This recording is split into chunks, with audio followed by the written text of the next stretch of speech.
She opened her door to a stranger and his son for just one cold morning, unaware he was a millionaire CEO who would soon change her life forever.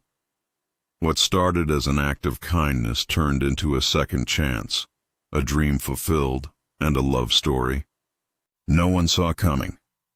If this story moved you, hit that subscribe button, because sometimes the smallest acts of compassion lead to the biggest miracles. Don't miss more heart-touching stories that restore your faith in humanity. Subscribe now and join the journey of hope, love, and second chances. Lila Hart didn't have much.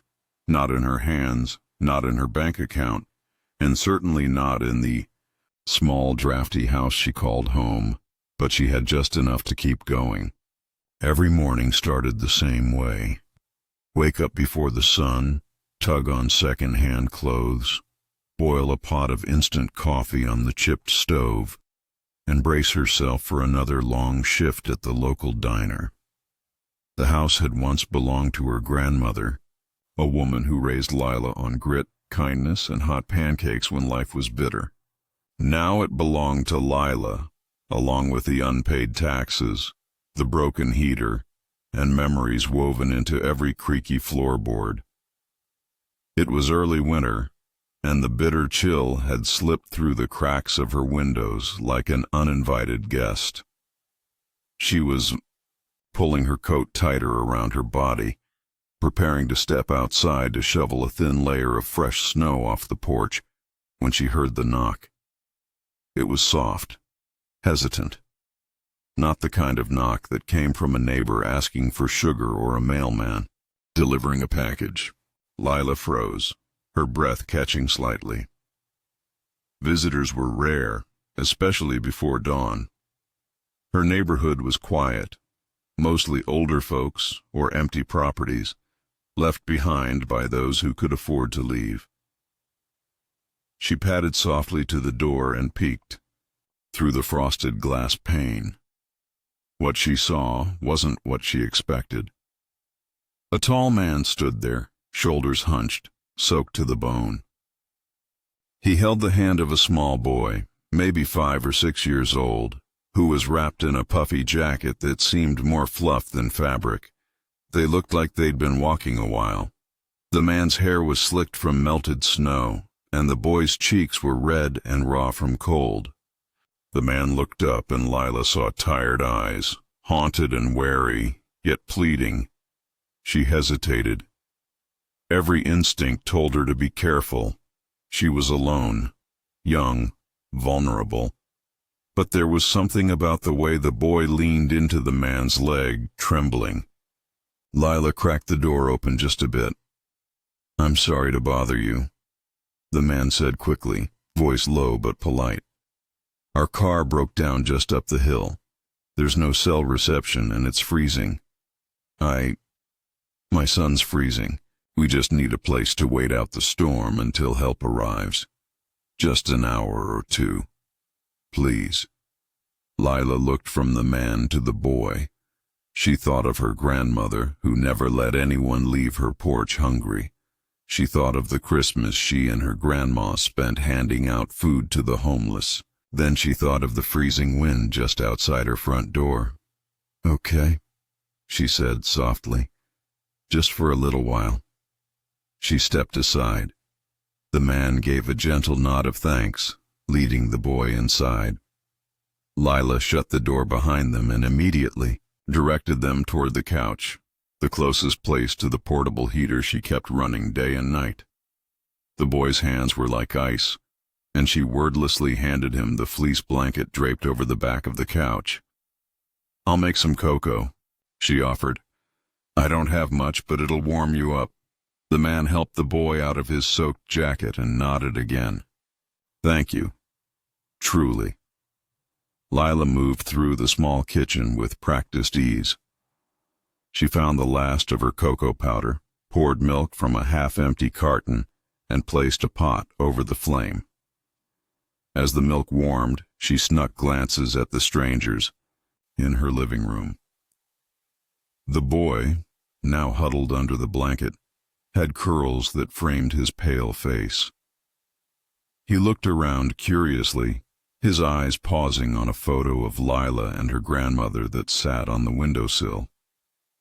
The man had removed his coat and was warming his hands in front of the heater. His clothes, though soaked, looked expensive, subtle but quality material.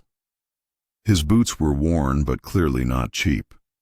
Still, nothing about him screamed danger. If anything, he looked lost. "Do you live nearby?" Lila asked, trying to keep her tone neutral. The man turned to her. "No, I was just passing through, heading toward Ashbury with my son. Thought we'd beat the storm, but clearly I miscalculated." She handed him a mug of cocoa and passed the other to the boy, who whispered a tiny "thank you" before taking a careful sip. Lila smiled. "What's your name?" she asked the boy. "Noah," he replied. The man added, "And I'm Evan." "Lila," she said. "Nice to meet you, even under odd circumstances." They sat in a comfortable silence for a few minutes, the kind of silence that settles between people who know not to ask too many questions too quickly. Noah, now warm, became more animated. He looked around her tiny home with wide eyes. "Do you live here all alone?" he asked. Lila nodded. "Yep, just me. And sometimes raccoons in the attic if they're feeling bold." Noah laughed. It was small but bright. Lila's heart warmed. "I used to live with my grandma," she added. "She passed a few years ago, but this place was hers. I couldn't let it go." Evan's gaze lingered on her as she spoke. There was something thoughtful in his expression, something weighed down. He took a slow sip of cocoa, then looked down at the mug as if it were a lifeline. "You're kind," he said, almost more to himself than to her. Lila shrugged. "Just human, I guess." As the storm outside grew thicker, time passed slowly. Noah soon began to nod off, the warmth and sugar pulling him into sleep. Lila laid a second blanket over him and tucked a cushion beneath his head. Evan watched her, his jaw tightening, then relaxing. "I should have been better prepared," he muttered, almost to himself. "He's all I have." Lila looked at him. "You're doing your best. That's more than a lot of people." Evan met her eyes for the first time with something like surprise, then a moment of silence. "My wife passed last year," he admitted, his voice low. "It's just been me and him since, trying to figure things out, trying not to fall apart." Lila's heart tightened. "I'm sorry. I know how that kind of loss feels." They didn't say anything else for a moment. It didn't feel necessary. Grief was a language spoken in silence. Outside, the wind howled. The snow stacked higher on the window. Ledges inside Lila's small heater buzzed and clicked, and Noah's breathing deepened as he slept. Evan stood and walked toward the wall, looking at the old pictures. One was of Lila, maybe age 7, holding a plate of cupcakes with flour on her nose. "You cook?" he asked, gesturing. Lila smiled. "Used to. My grandma taught me everything. We dreamed of opening a bakery one day.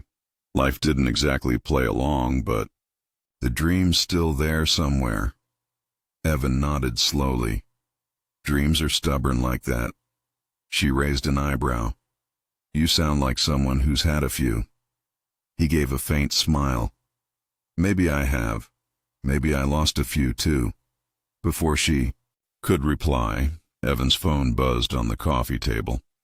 He grabbed it quickly, a bar of reception.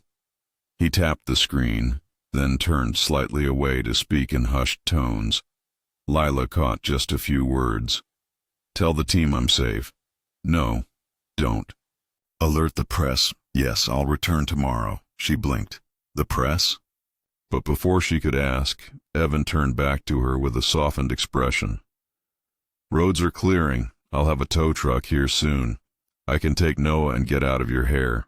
Lila waved her hand. "It's no trouble, really." When the tow truck arrived an hour later, Noah gave Lila a sleepy hug, and Evan turned to her with a strange intensity in his eyes. "Thank you," he said again, "for everything." She shrugged again, awkwardly. It was just one morning. He stared at her a beat longer. Sometimes one morning is enough to change things. And with that, they were gone. But Lila had no idea just how right he was.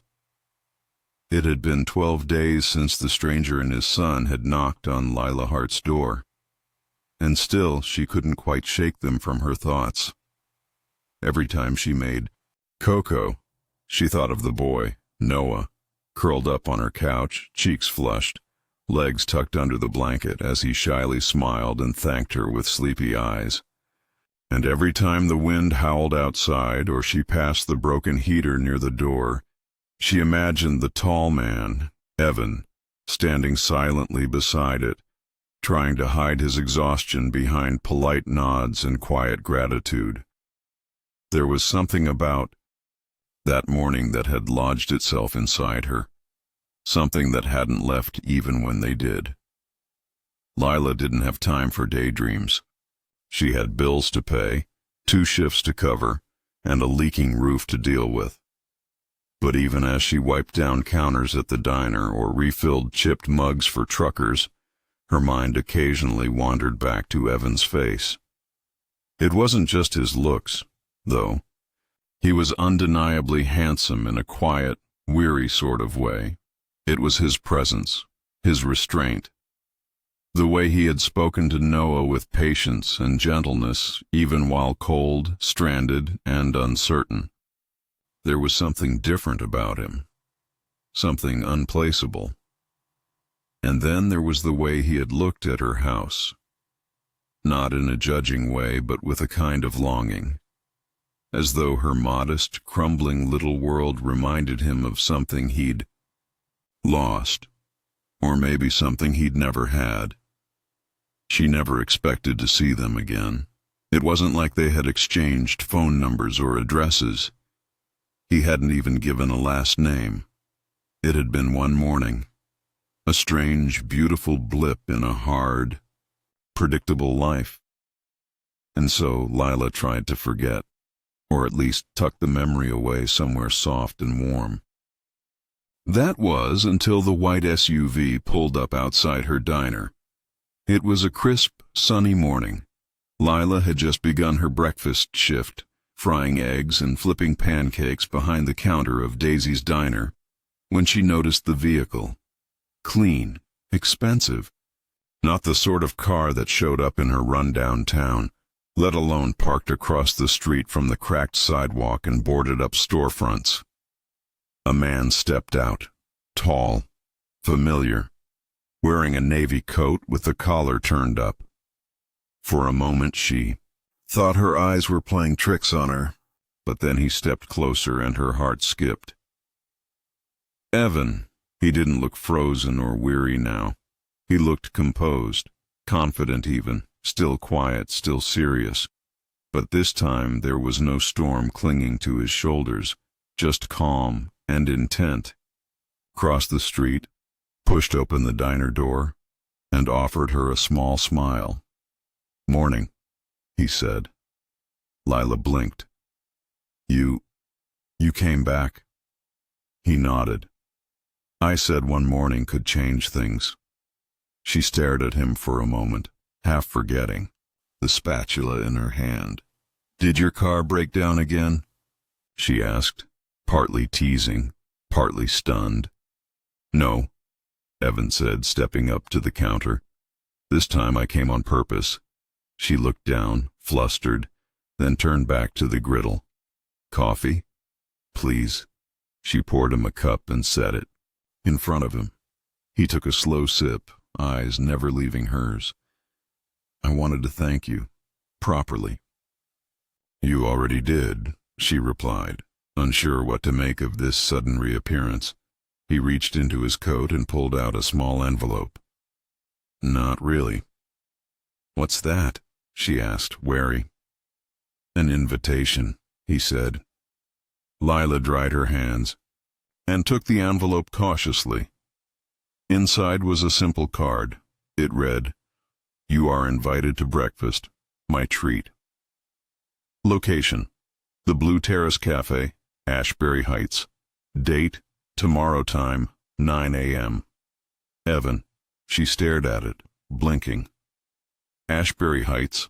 That's an hour away. I don't exactly have a car. You will, he said, sliding a second card across the counter. It was a business card, sleek, silver embossed letters. Lila read it aloud. Evan Grant, CEO, Grant Enterprises. He nodded.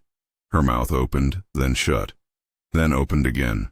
Wait, you're that Evan Grant? The real estate billionaire? The guy who's been buying up every commercial block in half the state? I don't like the word billionaire, he said, almost sheepishly. But yes, that's me. Lila took a step back, still holding the card. Are you serious right now? He offered a faint smile. Very. But why didn't you say anything before, when you were here? Because that morning I wasn't a CEO. I was just a father trying to keep his son warm. And you didn't help me because of who I was. You helped me because of who you are. Lila's heart thudded in her chest. She didn't know what to say. I'd like you to come to breakfast, he repeated gently. Tomorrow. Just 1 hour of your time. She hesitated. Everything in her life was built around careful choices, careful steps. This felt like stepping off a cliff. But the way he looked at her, calm, patient, genuine, made her feel like maybe the fall wouldn't hurt. I don't own anything fancy, she said softly. He chuckled. Neither do I. The next morning, Lila stood in front of her mirror, hands trembling as she adjusted the second-hand cardigan she'd chosen for the occasion. A black car had arrived right on time, sent by Evan's assistant. She rode in silence, unsure of what the morning would hold. The Blue Terrace Cafe was perched on a hilltop in Ashbury Heights, all glass windows and white tablecloths. Too elegant for someone like her. Lila felt out of place the moment she stepped in, until she saw Evan sitting by the window, waving her over with a small, familiar smile. Glad you came, he said, standing to pull out her chair. I'm still not sure why I did, she admitted, sitting. Let me explain, he said, and then he did.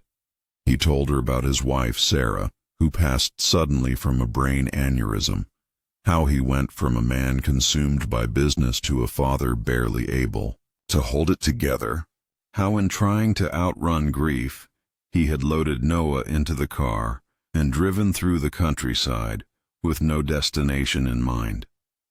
I wanted to find something that reminded me what it felt like to be human, he said quietly. And then your porch light came on.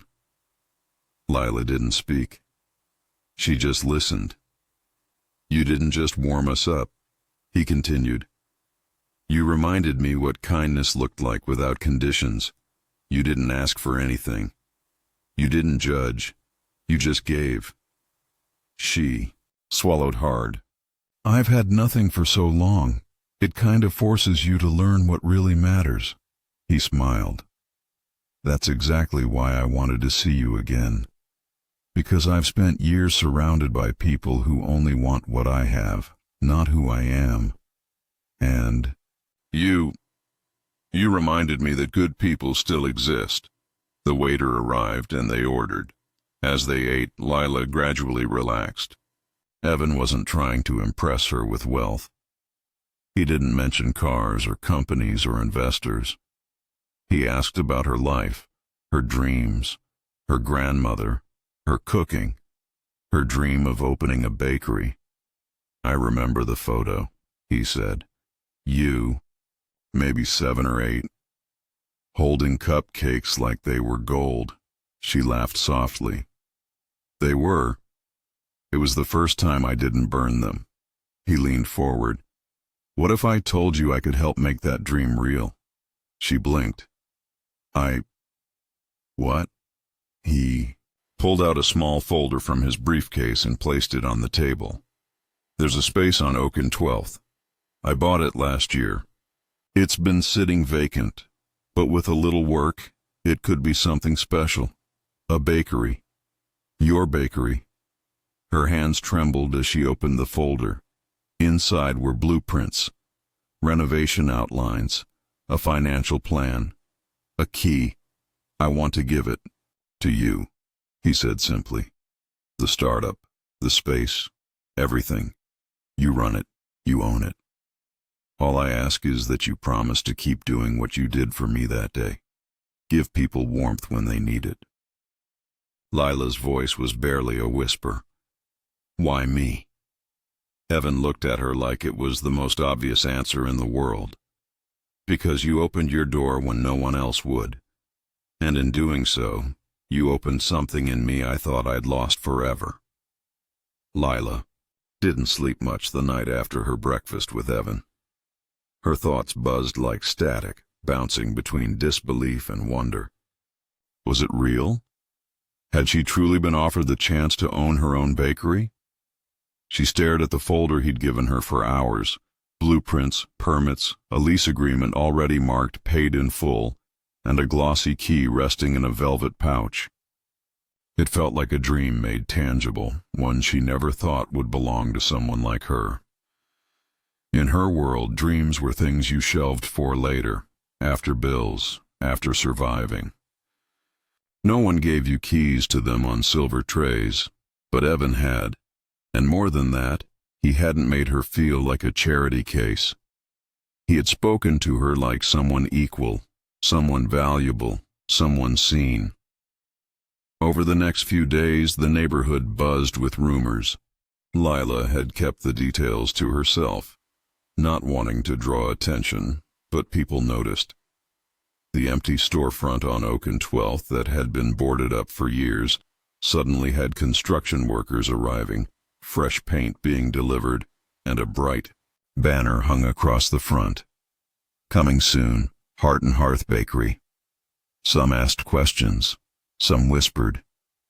But Lila kept her head down, focused on learning everything she could. Evan had hired a team to help her. Consultants, bakers, even a small business lawyer, but he never once tried to take over. Instead, he told her, "It's your vision. I just want to support it." Every evening, he would call to check in. Sometimes he brought Noah, who now ran to hug her whenever he saw her, as if she were already part of his world. Other times, Evan would sit with her on the dusty bakery floor, blueprint papers spread between them as they brainstormed menus and color schemes. He always brought her coffee. She always had cookies or fresh muffins to offer in return. It became a rhythm, one she found herself growing to love.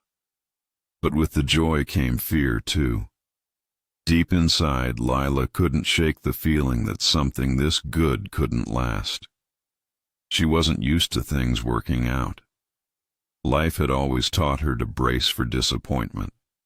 And though Evan never gave her reason to doubt him, the voice in the back of her mind whispered, "What if this is temporary?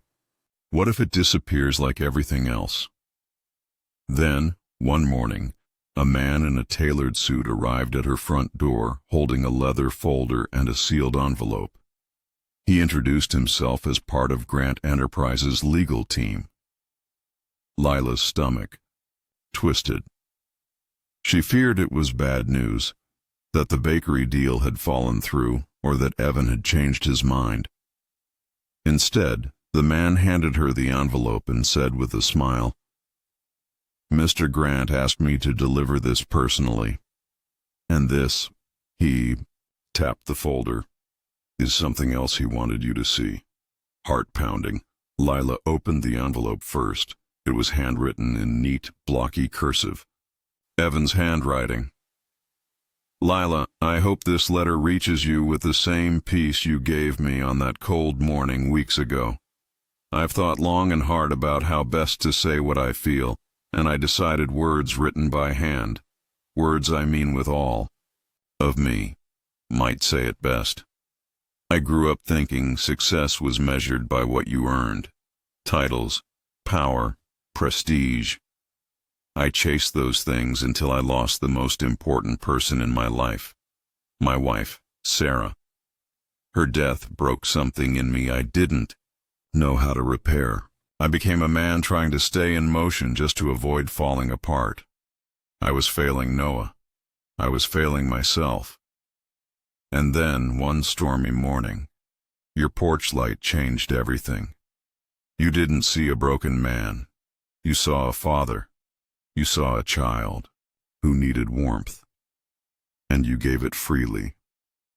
You reminded me of what I'd forgotten: humanity, grace, the kind of strength that doesn't come from status but from choosing kindness in the face of your own hardship. That morning saved me, Lila.